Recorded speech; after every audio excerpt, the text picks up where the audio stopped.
করেছেন হচ্ছে উনি সত্যিকার অর্থে উনি উত্তরসূরি যদি ঠিক না হন তাহলে আমাদের নেক্সট জেনারেশন কিছুটা করতে পারে না।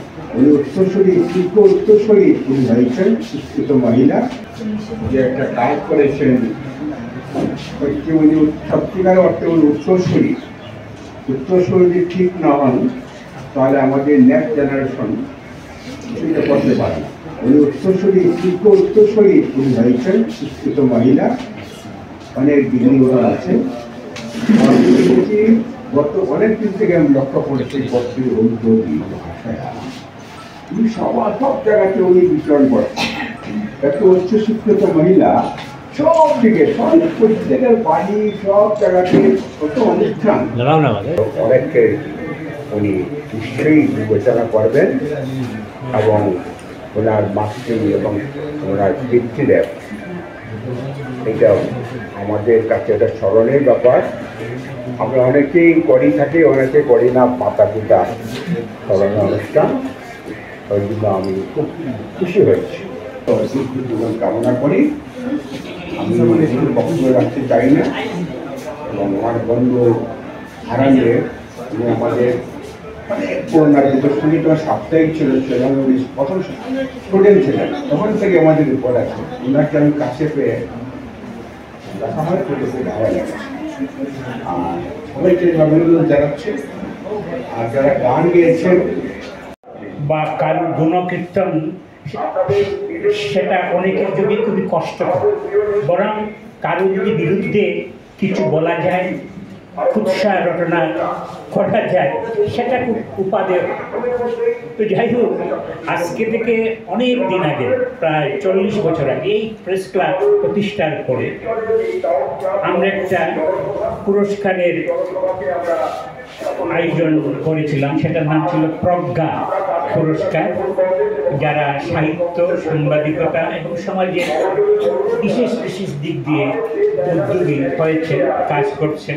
হয়ে থাকে ওই তো কিছুই, তবুও যদি তো সমস্ত যে গৌরবের ভার অতীন্দার কাছে।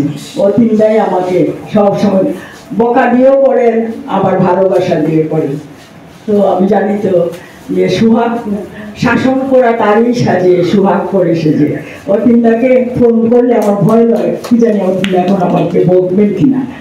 আবার কতক্ষণ পরে আবার বলে তুমি রাগ করেছো, না না তোমাকে। তা আমি চাই, আমার এখন গার্জিয়ান নেই, মা বাবা নেই, বা গার্জিয়ান বলতে কেউ নেই। অতীন্দা, বিজয়দা, যারা আমাদের বয়সে বড় আছে, তারা শতায়ু থেকে আরো বেশি বাঁচুক। কারণ জাপানে গড় আয়ু 110, 20, 16। কাজে ওরা থাকলে আমরা হয়তো কিছুটা লিখতে পারবো। অতীন্দা আমার সব সময় প্রেম।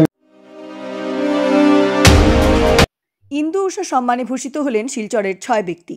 গত বুধবার 17 এপ্রিল 2024 ইংরাজি শিলচর প্রেস ক্লাবে আয়োজিত এক অনুষ্ঠানে বরাক উপত্যকার বিশিষ্ট 6 জন ব্যক্তিত্বকে ইন্দু উষা সম্মানে সম্বর্ধনায় সম্বর্ধিত করা হলো আম্রপালি সাহিত্য পত্রিকার পক্ষ থেকে।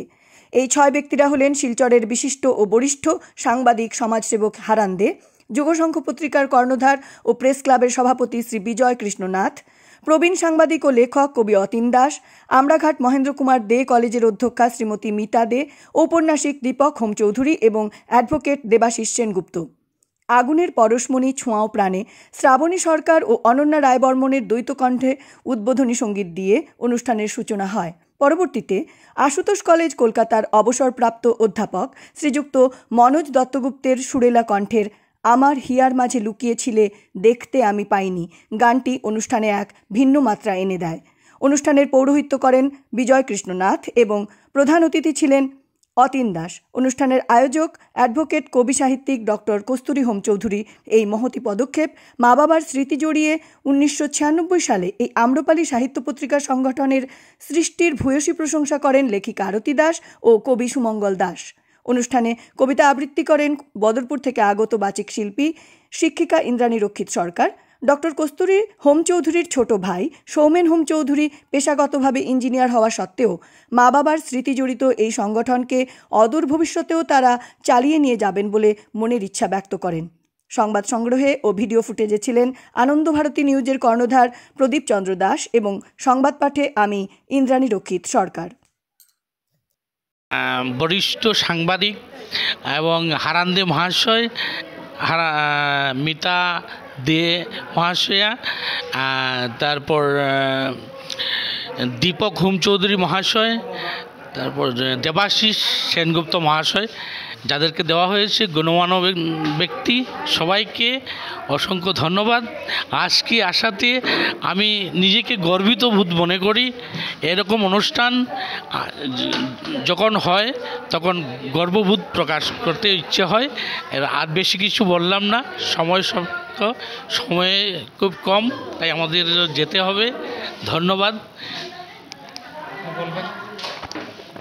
আপনাদেরকে দেখাচ্ছি, উনি একজন অধ্যাপক, অবসরপ্রাপ্ত অধ্যাপক, কলিকাতা। কলেজের নাম কি? হ্যাঁ, আশুতোষ কলেজ। আমরা ওনার কাছে কথা শুনবো। উনি আম্রপালি সাহিত্য পত্রিকার ডাকে এসেছেন, উনি সঙ্গীত পরিবেশন করেছেন। আসুন ওনার সাথে কথা বলি। আজকের অনুষ্ঠানের যে মূল উদ্যোক্তা তিনি কস্তুরী হোম চৌধুরী, এই জন্য ওনাকে আমি অনুষ্ঠানে আসতে পেরে আমি নিজেকে ধন্য মনে করছি। উনি আমাকে খুব স্নেহ করেন, যে কোনো অনুষ্ঠানে উনি আমাকে ডাকেন। আমি আবার একটু গান করি, গান বাজনা করি এবং আমি সঙ্গীত পরিবেশন করি ওনার অনুষ্ঠানে। এই জন্য আমি ওনার প্রতি আমি কৃতজ্ঞতাবদ্ধ। আর আমি একটা সম্মাননা উনি আমাকে দিয়েছেন, মানপত্র, সেটি আমি গ্রহণ করেছি, সাদরে গ্রহণ করেছি। এই বলে আমি ওর বক্তব্য শেষ করছি।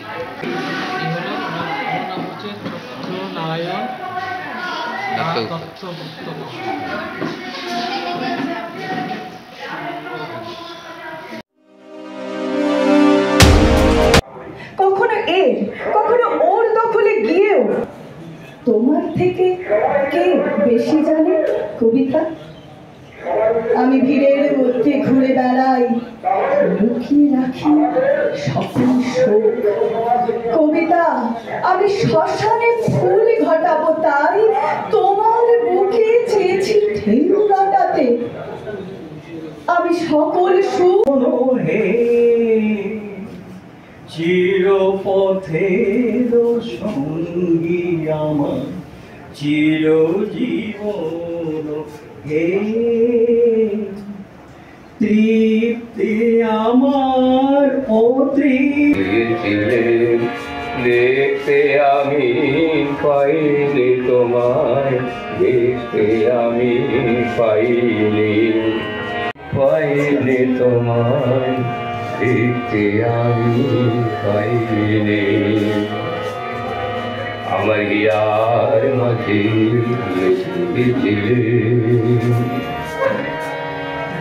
বাহির পারে বুক মেলেছে, বাহির পারে আমার হৃদয় পারে চাইনি আমার হিয়ার মাঝে।